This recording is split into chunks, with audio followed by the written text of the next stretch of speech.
Most women notice this before they understand it. The calmer you become, the easier life gets. People respond faster. They interrupt you less. They explain themselves more. And what's unsettling is that nothing about your intelligence changed. You didn't become smarter. You didn't become prettier.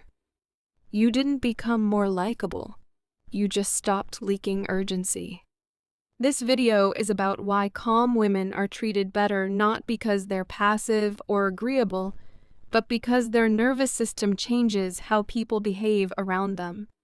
Two women can say the exact same thing, ask for the exact same thing, want the exact same outcome, and somehow one is met with ease, patience, and cooperation, while the other is met with resistance, dismissal, or subtle irritation. And no, it's not always about beauty. It's not confidence. It's not intelligence. It's not even likability in the way people think. The difference is calm. Not fake calm. Not, I'm fine calm. Not calm that comes from swallowing your feelings until you resent everyone. I'm talking about regulated calm. The kind of calm that doesn't rush to speak, doesn't rush to explain, doesn't rush to prove, doesn't leak urgency into the room. Calm women are treated better not because they're nicer, but because they don't create emotional noise, and people respond to that instinctively. This isn't about becoming quiet. It's not about being agreeable, and it's definitely not about shrinking yourself. It's about understanding how your nervous system shows up socially, and how people react to what your body and energy signal before they ever process your words. Because here's the uncomfortable truth most people won't say out loud. People don't respond to your intentions. They respond to what it feels like to be around you, and calm feels safe. Most women are taught that expressing more, explaining more, reacting faster, and being emotionally available makes them easier to connect with. But in real life, especially adult social spaces, those traits often get misread as instability, urgency, or need. Not because emotion is bad, but because unregulated emotion feels unpredictable.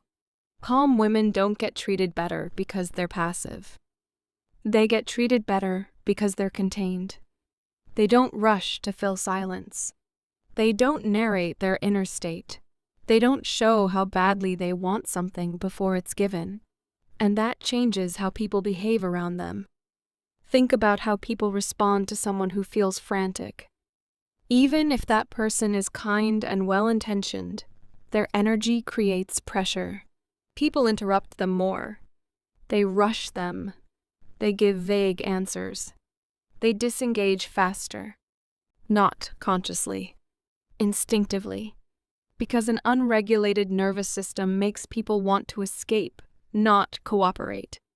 Now, compare that to a woman who speaks a little slower, who pauses before answering, who doesn't react immediately, even when she disagrees, even when she's asking for something, even when she's setting a boundary. Her calm changes the room. People listen longer. They explain themselves. They become more careful with their words. Not because she's intimidating, but because she's not asking the room to manage her emotions. This is where calm gets misunderstood. Calm women are not indifferent. They're not cold. They're not emotionally disconnected. They're selective. They choose when to react. They choose what to reveal. They choose the pace of the interaction. And people respect what feels deliberate. Most women aren't taught that regulation is a skill. They're taught communication. They're taught confidence. They're taught self-expression. But regulation is what holds all of that together. Without regulation, confidence becomes performative. Expression becomes overwhelming. Communication becomes excessive. Calm women don't communicate better because they have better words. They communicate better because they don't rush to be understood. There's a moment where this difference becomes impossible to unsee. It's usually small. A meeting where plans change last minute. A text that comes later than expected. A conversation where the answer isn't what you hoped for. One woman reacts immediately. She explains why the timing matters. Why this is frustrating. Why she's justified in feeling thrown off. None of that is unreasonable. But the room tightens anyway. The other woman pauses. She asks one clarifying question or none at all.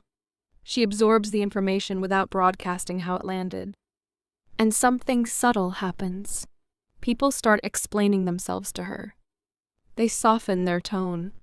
They offer options they didn't offer before, not because she demanded more, but because her calm created space for them to respond differently. This is the part most people don't want to admit. Calm gives other people room to step up. Reactivity forces them to defend. When someone feels emotionally rushed, they rush back. When someone feels emotionally cornered, they retreat. But when someone stays steady, people often meet them there. That's why calm women don't need to push as hard. They're not trying to extract cooperation. They're allowing it. And this shows up in the smallest ways. When a calm woman is interrupted, she doesn't speed up to compete. She pauses and continues. That pause quietly signals that her thought wasn't finished. And most people adjust. When a calm woman disagrees, she doesn't stack explanations. She states her position once, and lets the silence do the work. Silence paired with composure makes people listen. This is why calm women often look like they're doing less while receiving more. They're not expending energy managing the room. They're regulating themselves and letting the environment reorganize around that stability. That's not passivity. That's leverage. They trust that clarity doesn't require urgency. And that trust is felt. This is why calm women are treated better at work. They're trusted faster. They're interrupted less. They're seen as competent before they prove anything. Not because they dominate conversations, but because they don't scramble to hold the floor. They let silence exist. And silence, when paired with composure, reads as authority. An anxious woman uses words to fill space. A calm woman lets space work for her, and the room adjusts accordingly. This difference shows up most clearly when something goes wrong. A delay, a misunderstanding, a boundary being crossed, an answer that isn't what you wanted. Most people think treatment is determined by how reasonable you are in those moments. It's not. It's determined by how regulated you remain when things don't go your way. Calm women don't escalate to be taken seriously. They don't raise emotional volume to gain leverage. They don't over-explain to justify their reaction. They respond instead of react. And that distinction changes everything. Reactivity signals that the situation has power over you. It tells the room that something external just hijacked your internal state. Again, this doesn't make you wrong. It just makes you less authoritative in the moment. People subconsciously read reactivity as volatility, and volatility makes systems defensive. That's why the more emotionally charged someone becomes, the less flexible others get. Not because they're cruel, but because they're bracing. Calm women don't trigger that brace. They don't rush to correct misunderstandings. They don't force resolution in real time. They don't emotionally chase clarity. They allow things to breathe. And when things breathe, people soften. This is especially visible in negotiations, social, romantic, professional, all of it. A woman who stays calm while asking for something appears to have options. Even when she doesn't, that appearance alone shifts the balance. Because optionality is power. When someone feels like you could walk away without collapsing, they treat you differently. They explain more. They offer more. They compromise faster. Not because you demanded it, but because your calm suggests you're not dependent on the outcome. Most women unknowingly signal the opposite. They explain why they need something, why it matters, why they're justified. All of that is understandable and unnecessary. The moment you start justifying, you signal uncertainty. Calm women don't justify their needs preemptively. They state them, and then they wait. That wait does something interesting. It forces the other person to respond instead of evaluate. It shifts the interaction from convince me to respond to me. This is why calm women often receive more grace. Grace isn't fairness. Grace is discretionary. People extend grace when they believe mistakes won't spiral. A calm woman signals containment. She signals that feedback won't trigger collapse. That disappointment won't explode into drama. That pressure won't create chaos. So people give her room. Not because she earned it, but because she feels safe to give it to. This is also why calm women are often misunderstood early in life, especially in environments that reward expressiveness. They're labeled distant, intimidating, hard to read. But over time, they're the ones people turn to when things matter, because they don't add emotional noise to already complex situations. They reduce friction. And systems, workplaces, families, relationships are drawn to what reduces friction. Here's the part most people get wrong. Calm is not the absence of feeling. Calm is the ability to hold feeling without displacement. A calm woman still feels disappointment, anger, desire, frustration. She just doesn't leak it everywhere. She doesn't outsource emotional regulation to the room. That's the difference. When you regulate yourself, others don't feel the need to regulate you. And that alone changes how you're treated. This is why calm women are interrupted less. Interrupting someone who feels grounded feels rude. Interrupting someone who feels frantic feels practical. People assume the calm woman will finish her thought. They assume the reactive woman will keep going anyway, so they cut in. Not intentionally, but instinctively. Calm slows interactions down. It stretches time. And when time stretches, people listen. That's the quiet advantage. Not louder words. Not sharper comebacks. Not more confidence theater. Just steadiness. And that steadiness reads as maturity regardless of age. When a calm woman speaks, it doesn't feel like she's auditioning. It feels like she already belongs, and people treat her accordingly. This pattern shows up everywhere once you know how to see it. In friendships, the calm woman isn't the one constantly explaining herself or chasing reassurance. She doesn't perform closeness to secure it. She lets people come to her, and they do. In romantic dynamics, she doesn't negotiate attraction out loud. She doesn't panic when things slow down.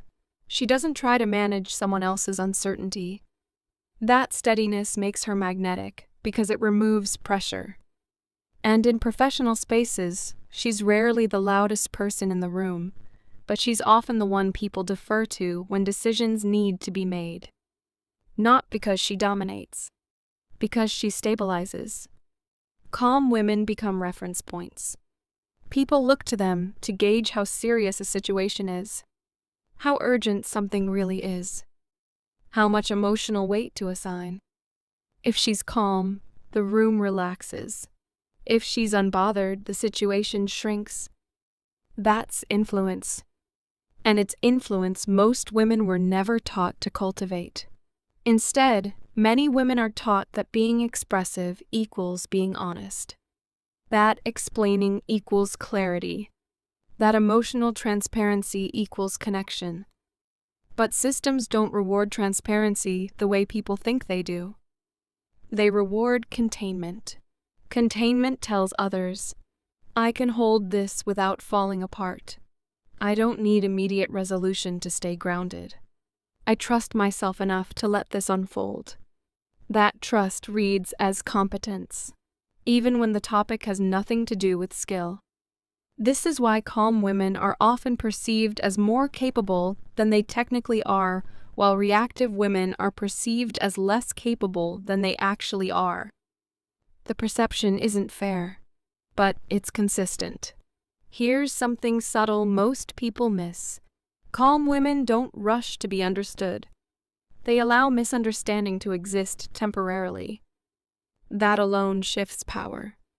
Because the person who can tolerate being misread without scrambling is signaling internal security.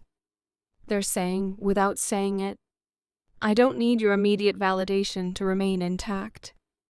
That signal is incredibly rare. And rarity creates value. This is also why calm women don't announce boundaries. They don't give speeches about respect. They don't dramatize limits. They don't over-justify their no. They enforce boundaries quietly, consistently, and without emotional charge. And because there's no emotional spike, there's nothing to push against. People adjust. Not because they were told to, but because the boundary feels immovable. This is where many women get stuck. They believe boundaries require explanation. They don't. They require follow-through. Calm women understand this instinctively. They don't argue with resistance. They don't try to convince someone to care. They simply change their behavior and let the environment respond. And it always does. Over time, calm women accumulate something incredibly valuable: predictability. People know what to expect from them, not emotionally but energetically. They know she won't explode. They know she won't spiral. They know she won't make the situation heavier than it already is. That makes her easy to work with, easy to trust, easy to include, and ease is currency. This is why calm women are often chosen for leadership roles without asking. Why they're protected in conflict. Why people give them the benefit of the doubt. Because systems protect what feels stable, and distance what feels volatile. The hardest part of all of this is accepting one truth. Being calm will not always make you immediately liked. In fact, early on, it can make people uncomfortable, especially people who are used to emotional chaos. Your calm may feel cold to someone who thrives on intensity. Your steadiness may feel dismissive to someone who needs reaction. That's not your problem. Calm women don't try to manage other people's emotional needs at the expense of their own regulation. They let people self-select, and that's part of why their lives feel quieter and more powerful over time. So if you've ever felt like you're doing less but getting better treatment, if you've noticed that when you stop over-explaining, people lean in, if you've sensed that slowing down your reactions changes how people respond to you, you're not imagining it. Calm is not passive. It's strategic. It's not about suppressing emotion. It's about choosing where it goes. And once you understand that, you stop chasing better treatment. You start signaling for it. Quietly. Consistently. And people adjust without you ever having to ask.